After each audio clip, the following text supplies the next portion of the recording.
시청자 여러분 안녕하십니까. 이제 1월 21일 심야 시간입니다. 이제 잠시 후면요 미국에서는 바이든 대통령이 정식으로 취임을 하게 됩니다. 그래서 우리 한국 시간으로 새벽 2시면 정식 취임식이 이제 거행이 되고요. 그리고 오늘 아침에 그러니까 이제 한국 시간으로는 어젯밤 10시 반경에 백악관을 떠나서 이 마라나고 본인의 골프 리조트로 에어포스 1을 타고 이제 워싱턴을 공식적으로 이임했습니다. 그래서 마지막 19일 이 고별 연설을 했는데요. 20분 정도의 동영상을 통해서 고별 연설을 했습니다.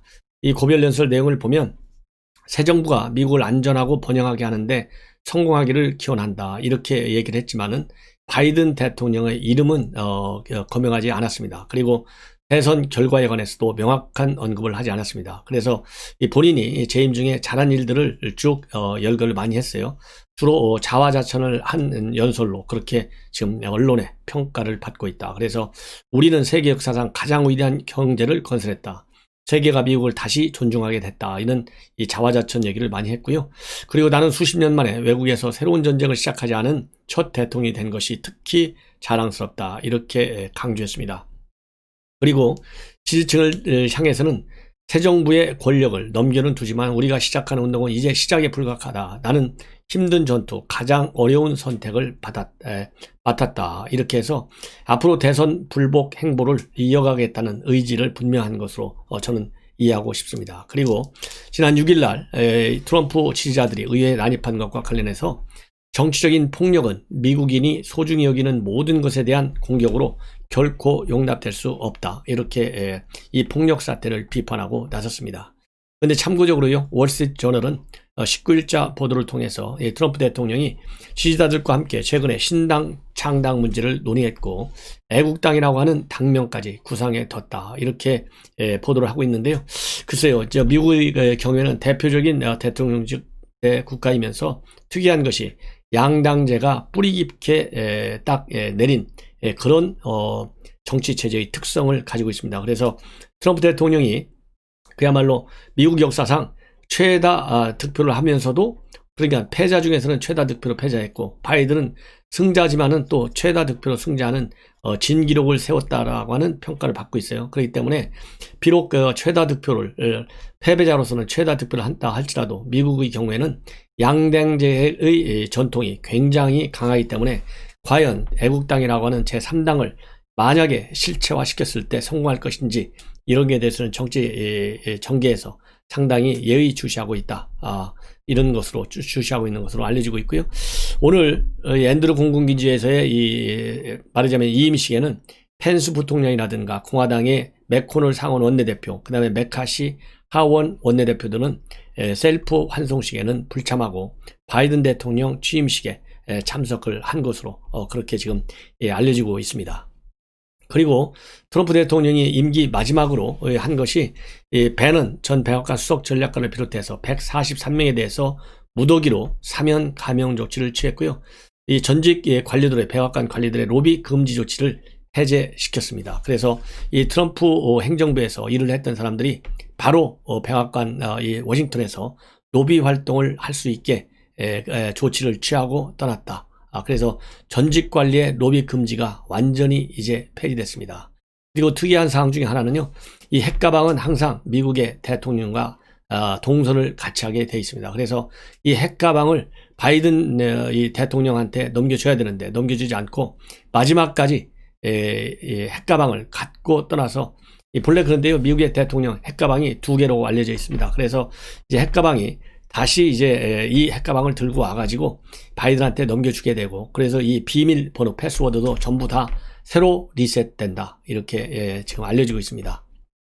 그래서 이제는 이제 트럼프 대통령 결국은 막을 내렸다. 그런데요, 여기서 또 특이한 점 중에 하나는 트럼프 대통령은 바이든 대통령의 이름을 거명하지 않으면서 성공을 빌었지만은 트럼프 대통령의 딸 이방카는 아버지와는 달리 바이든 당선인의 신의 축복이 있기를 바란다라는 그런 트윗 메시지를 남겼습니다. 그래서 분명하게 바이든 대통령 당선인과 아내 질 바이든, 그 다음에 카멀라 해리스 부통령 당선인과 남편 더글러스 M 호프, 그리고 국민을 위해 헌신하는 모든 모든 이들에게 신께서 지혜와 용기와 힘을 주기 바란다. 그리고 나는 미국이 긍정적인 방식으로 미래를 향해 나갈 수 있다고, 또 차이를 인정하면서도 공통의 기반을 찾을 수 있다고 믿는다. 이렇게 밝혔습니다. 그러면서 이번에 백악관에서 일한 것이, 나라를 위해 일한 것이 평생의 영광이고 국민들이 제게 보내준 사랑과 지원에 감사하다는 이런 고별 이 메시지를 유튜브 트윗을 통해서 발신하고, 이 이방카 부부도 대통령의 사저가 될 플로리다 마르라고 리조트 인근에 약 3천만 달러짜리 한국 돈으로 한 330억 원 주택 부지를 구입해서 이주할 것으로 알려지고 있습니다. 그리고 이 정치 전문 매체 폴리티코에 의하면 트럼프 지지자들, 즉 트럼피즘, 트럼프에 열광하는 현상이 여전히 강하기 때문에 이방카와 같은 그러한 트럼프 자녀들이 정계에 진출할 가능성은 항상 상존한다. 이렇게 전망을 하고 있습니다. 이 정도로 트럼프 대통령의 워싱턴 이임과 관련된 뉴스를 여러분들께 정리를 해드렸습니다. 자, 지금부터는 이제 바이든 대통령의 주요 일정을 말씀을 드리겠습니다. 바이든 대통령이 대통령 당선인이죠. 아직 이제 오후 한국 시간으로 지금 새벽 잠시 후에 대통령이 정식 퇴임하면 이제 당선이라는 말은 떨어집니다. 이제 대통령 이렇게 딱 될 텐데요. 이 바이든은 오늘 올린 첫 트위터에서 미국의 새날이 밝았다. 이렇게 메시지를 보냈어요. 그러니까 영어로는 It's a new day in America 이렇게 해서 트윗을 날렸습니다. 그래서 46대 미국 대통령으로 공식 취임하게 되고요. 바로 어제 전날 자택에 있는 델라웨어 주를 떠나기 전 고별사에서는 지금이 어두운 시기라는 것은 알지만 언제나 빛이 있다. 미국은 희망과 빛, 끝없는 가능성의 땅이다. 이런 이 고별사, 우리가 꼭 기억해 둬야 할 아주 좋은 표현인 것 같아요. 그래서 지금이 어두운 시기라는 것은 알지만 언제나 빛이 있다고 그랬는데, 이 어두운 시기라고 하는 것은 아마도 이 코로나 상황이라고 하는 점을 특별히 강조한 것이다. 이렇게 생각할 수 있고요. 그리고 정치적인 측면에서는 트럼프 대통령이 이번 선거를 법적 투쟁을 계속하겠다고 하는 의지를 아직도 갖고 있기 때문에 이런 법정 소송을 염두에 두고, 그리고 또 사상 초유로 후임 대통령 취임식에 떠나는 대통령이 참석하지 않는 그런 일종의 사건이 벌어지고 있지 않습니까? 이런 것도 이 바이든 입장에서 볼 때는 어두운 시기로 이렇게 기억이 될 수 있다. 그렇지만 미국은 희망과 빛, 끝없는 가능성의 땅이다. 이렇게 되어 있는데요. 이것은 특히 미국이 많은 이민족들로 구성되어 있지 않습니까? 그런 측면에서 미국의 꿈을 갖고 이민을 가서 성공하는 그런 외국인들이 굉장히 많아요. 그 이민국가라고 하잖아요. 그래서 이민국가의 특성을 나타내 줘가지고 미국에 거주하는 미국인이 된 그 미국 시민권을 가지고 있는 외국인들에 대해서도 희망과 빛을 갖고 끝까지 성공하라. 이런 메시지를 남긴 것이 아닐까 하는 생각이 듭니다. 물론 본인이 이렇게 어려운 시기에, 어두운 시기에 대통령이 됐지만은 희망과 빛을 받아서 반드시 성공했다는 의지의 다짐으로도 볼 수 있을 것 같습니다. 그래서 이제 바이든이 공식적으로 오늘 2시부터 지금 이제 현지 시간으로요 12시, 그러니까 우리 2시에 취임식은 그러니까 1시 반에 시작을 하고 새벽 1시 반, 지금 현재 새벽 1시 반에 이제 잠시 후죠 시작을 하게 되고, 여기 우리 한국 시간으로는 새벽 2시에 취임 선서와 취임 연설이 있게 되고요. 군 사열을 하게 됩니다. 그리고 나서는 알링턴 국립묘지로 이동해서 참배를 할 예정으로 있습니다. 이 참배는 우리 여기 한국 시간으로는 새벽 4시가 되겠습니다. 그리고 우리 한국 시간으로 새벽 5시에는 이 퍼레이드, 가상 퍼레이드를 통해서 이 백악관에 입성하는 것으로 되어 있습니다. 그리고 우리 한국 시간으로요, 이제 날이 새가지고 아침 10시 30분에는 톰 행크스의 사회로 취임 기념 공연이 있게 되는데요. 이 취임 공연 행사에는 아주 세계적인 유명한 분들이 다 출동하는 것으로 그렇게 알려지고 있습니다. 자, 이제는요 짤막하게만이라도 이 정책적인 측면, 특히 우리 한반도, 우리 대북 정책, 그 다음에 대중 정책과 관련된 바이든 행정부의 주요 인사들의 발언을 여러분들께 소개해 드리겠는데요. 지금 트럼프 대통령보다 중국에 대한 이 강경 압박 정책은 더 세질 것으로 예견이 됩니다. 일부 제 시청자들이 댓글을 보면요, 이 바이든 행정부가 중국과 굉장히 유화적으로 나갈 것을 우려하면서 바이든 행정부에 비판적인 시각을 갖는 분들도 있습니다. 그렇지만은 바이든 행정부가 그동안에 대선 캠페인에서 보내줬던 그런 주요 발언 동향들, 그리고 지금 제가 잠시 후에 말씀을 드릴 이 고위 강요들의 얘기를 보면 오히려 더 강해질 것이다, 이렇게 생각이 들고요. 그 다음에 대북 정책도 기본적으로 지금 트럼프하고는 달리 전면적인 재검토를 하겠다는 입장을 보이고 있기 때문에, 특히 중국과의 강경정책, 그리고 북한과의 전면적인 정책의 재검토, 이런 걸로 본다면 문재인 정권하고는 중국 문제 그리고 북한 문제에 관해서 상당한 갈등이 우려된다, 이것이 저의 결론입니다. 먼저 이 북한 문제에 관해서 블링컨 지명자 19일 날 있었는데, 그러니까 한국 시간으로는 어제죠. 비핵화 문제에 관해서 행정부마다 괴롭혔던 어려운 문제다. 나아지지도 않고 사실 더 나빠졌다. 우리가 하려는 가장 첫 번째 일은 전반적인 접근법을 재검토하는 것이다. 어떤 옵션을 가지고 있는지, 북한을 협상 테이블로 나오게 하기 위해 압력을 증가시키는 측면에서 효과적인지, 다른 또 외교적인 계획이 가능한지도 검토하겠다.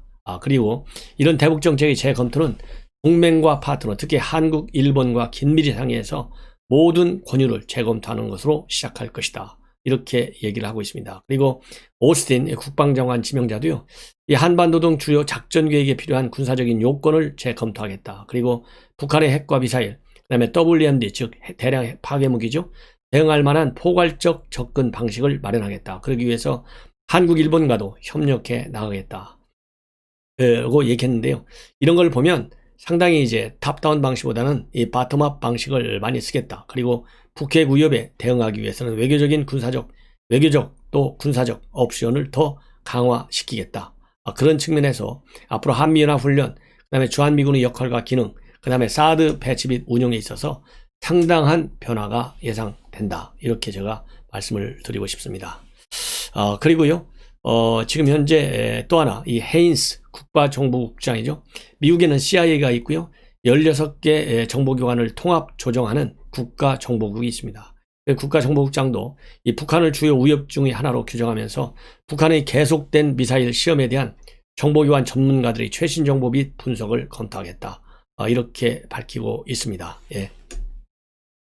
그리고 또 특히 이제 중국 문제와 관련해서 이 블링컨 지명자는요, 트럼프 대통령이 중국에 대해서 더 강경한 입장을 취한 것은 옳았다. 중국이 미국의 가장 큰 위협이라는 데는 의심의 여지가 없다, 이렇게 얘기를 하고 있습니다. 그래서 이 트럼프 대통령보다도 오히려 더 강한 이 대중 정책을 펼 가능성을 충분히 시사하고 있습니다. 그리고 시진핑 국가주석 재임 이후의 중국에 대해서는 세계 인류 국가로서 규범과 기준을 세우겠다는 의도가 한층 분명해졌다, 그렇게 평가를 하면서 전 세계에 미국의 비전과 정책이 더욱 효과적이고 결국 승리할 것임을 증명하는 것이 미국의 의무다, 이렇게 얘기를 하고 있습니다. 그리고 헤이스 지명자도요, 중국과 관련해서 미국은 중국에 의해 공격적이고 적극적인 위협이 가해지고 있는 현실을 직시하고 있다. 그래서 더욱 공세적인 쪽으로 접근 방식을 진전시켜 나가겠다. 그리고 중국의 지능적 공격에 대응하는 데 더 많은 자원을 투입하는 것이 최우선순위다. 그리고 중국의 간첩회의가 미국 내에서 굉장히 강하지 않습니까? 그래서 작년에 공관까지 폐쇄하는 그런 이 정보 전쟁까지도 이루어졌어요. 그래서 간첩 회의에 관한 한 중국은 적국이다. 인권 침해 행위뿐만 아니라 중국의 불공정, 불법적, 강압적 행동에 맞서기 위해서 즉각적인 노력을 다하겠다, 이렇게 밝혔습니다. 그리고 이 오스틴 국방장관, 이 한미 관계에 관해서 조금 더 구체적으로 말한 게 있는데요. 인준청문회 상원군사위원회에 제출한 서면 답변 내용을 보면 한미 동맹은 동북아 지역의 평화와 안보의 핵심 축이고, 그리고 또한 인도 태평양 지역 동맹의 현대화에도 초점을 맞추겠다, 이렇게 얘기를 했고요. 그리고 트럼프 행정부보다는 군사안보 분야에서의 동맹 관계를 굉장히 우선시하겠다는 입장도 밝혔습니다. 그리고 이 방위비 문제에 관해서 이 조속히 끝나겠다는 그런 입장도 지금 표출한 거 하고 있는 것으로 그렇게 지금 알려지고 있습니다. 그래서 이 앞으로 또 이 방위비 협상 말고서도요, 한국과 미국 간에는 중요 현안들이 산적해 있습니다. 전자권 전환 문제라든가 한미연합 훈련 문제, 이런 것과 관련해서도 지금 현재 문재인 정부하고 상당히 갈등이 예기되는 상황에 있다. 이렇게 해석이 됩니다. 그리고 헤인스 미 국가정보국장 상원 인준 청문회에 출석해서 한 얘기 중에 현 대한민국의 문재인 대통령과 박지원 국정원장에게 상당히 교훈적인 언급이 있습니다. 정보에 관해서는 정치적인 영향이 있어서는 안 되겠다. 정보의 정치화는 절대 안 하겠다. 이렇게 강력하게 입장을 밝혔어요. 그런데 과연 박지원 국정원장 그리고 문재인 정부가 대통령이 과연 이러한 이 헤인스 미 신임 국가정보국장과 같은 강력한 의지가 있는지 상당히 우려된다. 그래서 특히 현 정권이 마지막 1년에 4차 남북 정상회담을 하기 위해서 과연 국정원이 가지고 있는 정보를 얼마나 정치적으로 또 이용하고 정상회담을 위해서 국정원이 얼마나 편향된 정보의 정치화를 할지 굉장히 우려된다고 저는 생각이 됩니다. 그래서 인준청문회에서 헤인스가 밝힌 내용을 보면 정보에 관한 정치가 자리할 곳은 없다. 권력에 대한 진실을 말할 것이다. D&I가 즉 국가정보국이거든요. 이 D&I는 권력에 대한 진실을 말하는 것을 회피해서는 안 된다. 그것이 불편하고 어려울 수 있을 때 특히 그렇다. 정보기관의 온전함을 보호하기 위해 D&I는 정보에 관한 한 결코 정치가 자리할 여지가 없다고 주장해야 한다. 이렇게 밝혔습니다. 그래서 이 정보기관이 정치적인 중립을 잃었다는 비판을 받지 않도록 각별히 신경을 많이 쓰겠다는 점을 굉장히 강조하고 있어요. 그래서 이 헤인스 지명자가 상원 인준을 청구할 경우에는 첫 여성 D&I 국장이 되고요. 이 헤인스 지명자는 그야말로 정보맨입니다. 그래서 미 CIA 부국장을 지냈고요. 백악관 NSC 부부장을 지내면서 정보 전문성을 쭉 쌓아온 그런 인물로 알려지고 있습니다. 예. 그리고 참고적으로요, 지금 현재 바이든 행정부 출범과 관련해서 한국계 미국이 2명이 지금 언론에 보도가 되고 있는데요. 한 사람은 바이든 경호팀장, 우리 한국식으로 따지면 경호부장 정도의 고위직에 지금 현재 임명된 것으로 알려지고 있고요. 데이빗 조입니다. 그 다음에 한 여성인데요. 지나 리, 이 한국계 미국인이죠. 지나 리는 우리 한국식으로 따지면 제2부속실장, 즉 바이든 여사의 일정 담당 국장으로 이 백악관에 입성하는 데 성공했다. 이런 굿 뉴스가 지금 들어오고 있습니다. 자, 이제 마지막으로요. 조선일보 칼럼 1월 19일자 칼럼입니다. 이틀 전 칼럼인데요. 이 제목이 한국판 스톡홀름 증후군을 우려한다. 그래서 최강 아산정책연구원 부원장이 쓴 것입니다. 여러분들 스톡홀름 증후군이 뭔지 아시잖아요. 이 인질로 잡혀있을 때 결국은 인질범과 아주 친해져 가지고 인질범의 사고에 매료된다. 그래서 거기에 혹 빠진다. 이것이 스톡홀름 증후군인데 우리 한국에서도 이런 스톡홀름 증후군이 북한 문제와 관련해서 굉장히 우려될 정도로 커지고 있다는 이 우려를 바탕으로 해서 우리 한국이 이제 북한의 핵 인질 상태에 지금 빠지게 되는데 북핵에 맞설 수 있도록 힘의 균형을 찾아야 평화가 올 수 있다는 취지로 되어 있습니다. 그래서 이 칼럼 굉장히 중요합니다. 특히 이제 바이든 행정부가 들었으면요, 이 칼럼과 비슷하게 우리 현 문재인 정권도 그런 정책을 가져야 되는데 전혀 그럴 것 같지가 않아서 한미 간의 상당한 갈등이 우려된다는 점을 다시 한번 여러분들께 말씀을 드리면서 이 칼럼 한 5분 정도 걸릴 것 같습니다. 여러분들께서 끝까지 잘 들어주시면 이 현 문재인 정권의 외교안보 정책, 특히 우리 안보 정책 얼마나 허점이 많은지, 이 구조적 그리고 그 다음에 사고의 틀 안에서 얼마나 큰 문제가 있는지를 여러분들이 실감하실 것 같습니다. 제가 차분하게 읽어드리겠습니다. 최근 북한 노동당 당대회에서 김정은 위원장은 전술 핵무기 등 각종 신무기를 개발하겠다는 계획을 밝혔고, 미국 외교협회는 미국의 최대 위협으로 이란핵 사이버 공격과 더불어 북핵을 1등 위협이라고 평가했다. 핵실험을 6번이나 한 북한은 우리에 대해 아무런 거리낌 없이 핵 위협을 가해왔고 우리는 북한의 핵 위협에 전전긍긍하는 핵 인질이 되어버렸다. 북한의 핵 무장보다도 더 우려스러운 것은 우리가 한국판 스톡홀름 증후군에 빠져 있다는 것이다. 스톡홀름 증후군은 1973년 스웨덴 스톡홀름의 한 은행에서 무장강도가 은행원 4명을 인질로 잡고 6일 동안 대체한 사건에서 비롯된다. 벌벌 떨고 있던 인질들은 인질범이 옷을 입혀주는 등의 제스처를 보이자 인질범에 정서적으로 가까워지고 나중에는 인질범을 옹호하는 태도를 보였다. 한 여자 인질은 나는 경찰이나 국가의 품보다는 그와 함께 있을 때가 좀 더 안정적이고 평화롭다고 말하기까지 했다. 2018년 우리의 특사단이 평양을 방문했을 때 김정은은 특사단에게 핵무기는 물론 재래식 무기를 남측을 향해 사용하지 않을 것임을 확약했다고 하는데, 이를 듣고 우리가 안심했다면 스톡홀름 증후군에 빠져든 것이다. 대북전단 살포 금지법은 우리가 스톡홀름 증후군에 빠져 있음을 보여주는 하나의 사례이다. 억압되고 폐쇄된 체제에 살고 있는 북한 주민들에게 자유세계의 소식을 보내주는 일을 자제하라고 권고할 수는 있으나 범죄시하겠다고 하는 것은 자유민주주의 국가들의 입장에서 보면 일정한 선을 넘은 것이다. 일부에서는 전단만 보내지 않으면 사이좋게 지낼 수 있다는 북한의 말이 맞다고 하는데, 북한과의 새로운 마찰을 염려하는 것이라고 이해할 수도 있으나 이는 스톡홀름 증후군이라 할 수 있다. 우리 수도권이 북한의 미사일 공격에 무방비 상태에 놓여 있는데도 불구하고 추가적인 사드를 배치하지 않고 미국이 주도하는 미사일 방해에 참여하지 않겠다는 삼불 합의는 또 하나의 스톡홀름 증후군 사례이다. 이것은 중국 시진핑 때 상납한 주권 포기입니다. 외교주권의 포기, 삼불 합의. 스톡홀름 증후군은 인질이 범인에게 동조하고 감화되어 범인을 변호하는 비이성적인 심리 현상이다. 대북 유화 정책을 하면 언젠가는 평화가 이루어질 것이라는 기대는 한국판 스톡홀름 증후군이다. 인질 사태를 벗어나기 위해 노력하기보다는 북한이라는 인질범의 선의에 기대하고 있는 것이다. 앞으로 북한의 정치 군사 도발은 더욱 노골적인 형태가 될 것인데, 마땅한 대응 수단이 없는 우리는 북한의 요구를 들어주면서 어쩔 수 없는 선택이라고 할 것이다. 위기 상황에서 상태가 악화되는 것을 막기 위한 것이라고 이해되기도 하지만, 문제는 우리의 인질 상태가 지속되다 보면 대한민국의 정신이 없어지고, 정신이 없어지면 나라가 없어진다는 점이다. 북한 비핵화를 추구하면서 최소한 인질 상태는 벗어나야 하는데, 그러기 위해서는 나라 전체가 인질 상태에 있다는 것을 인정해야 한다. 현재의 인질 상태를 해소하기 위해 최소한의 조치는 해야 하는데, 북한의 핵무장으로 인해 한반도 비핵화 공동선언이 오래전에 폐기됐다고 인정하는 것부터 시작해야 한다. 이 선언은 1991년 부시 미국 대통령과 고르바초프 소련 대통령이 각각 TV 연설을 통해서 전술핵 철수를 발표했기 때문에 가능했다. 전 세계에서 가장 큰 영토를 가진 소련 연방의 해체가 눈앞으로 다가오자 우크라이나, 벨라루스, 카자흐스탄 등 소련 변방에 배치되어 있었던 2만여 개의 핵무기가 잘못되면 테러리스트의 손에 넘어갈 것을 우려한 고르바초프 대통령이 핵무기 철수를 발표했다.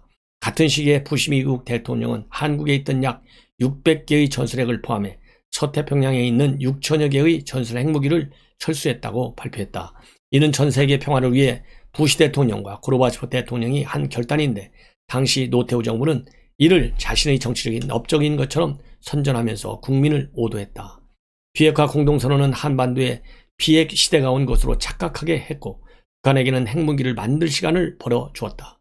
30년이 지난 오늘 공동선언이 북한의 위반으로 인해 휴지 조각이 되었다고 하면 북한에 대한 도덕적 우위를 가져야 한다면서 아직도 반대하는 이들이 있다. 인질범에 대해 도덕적 우위를 말하는 것은 현실을 외면하는 것이다. 북한은 핵 보유국주의를 인정받아 남북관계에서 주도권을 장악하고 북한 주도의 적화 통일을 달성하려 한다. 북한에게 있어서는 자유롭고 풍요로운 대한민국이 코앞에 있다는 것 자체가 폐쇄된 북한 체제에 대한 위협이기 때문에 한국을 없애려는 것이다.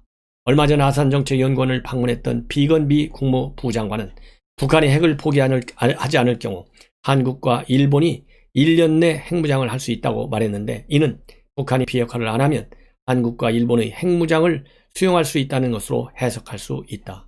5천만 국민과 한국에 체류하는 230만 외국인들을 보호하기 위해 최소한의 조치를 해야 하기 때문에 전술 핵무기를 재반입할 명분도 충분하다. 냉전 시기 미국은 3만 개, 소련은 4만 개의 핵무기를 가지고 있었고, 이는 힘의 균형을 가져와 미국과 소련 간의 냉전이 콜드하게 끝났다. 우리도 북핵 인질 상태에서 해방되면서 진정한 평화를 이루기 위해 한반도에서 힘의 균형을 추구해야 한다. 이렇게 결론을 내고 있는데요. 한반도에서 여기서 얘기하는 힘의 균형은, 이제 북한도 지금 전술 핵무기를 가지고 있지 않습니까? 그래서 우리도 미국의 전술 핵 공유권 협정을 맺든가, 아니면 미국의 전술 핵무기를 우리 한국에 91년대에 없앴던, 철수시켰던 갖다 놓아야 된다는 그런 취지인 것으로 저는 해석을 합니다. 그래서 저는 한국이 본질적으로 핵을 만드는 거에는 여러 가지 제도적인 그런 장애연이 많기 때문에 최소한도 핵 공유 협정을 미국과 체결해서 우리가 북한의 이런 이 전술 핵무기에 대해서 이 공표의 균형을 이룰 수 있도록 하는 것이 우리 한국의 안보를 지킬 수 있는 굉장히 중요한 수단이라고 하는 점을 강조하면서 이 본 방송을 마치겠습니다. 그리고 이제 우리 한국 시간으로요, 한 새벽 서너 시쯤 되면 뭐라고 그럴까요? 이 바이든 대통령의 연설문 전문을 우리가 입수할 수 있게 될 것 같습니다. 그래서 새벽에 제가 일찌감치 일어나 가지고 바이든 대통령의 연설문을 또 분석해 드리도록 하겠습니다. 시청자 여러분들께서 전옥회 남부정론 계속해서 시청해 주시면 대단히 고맙겠습니다. 감사합니다.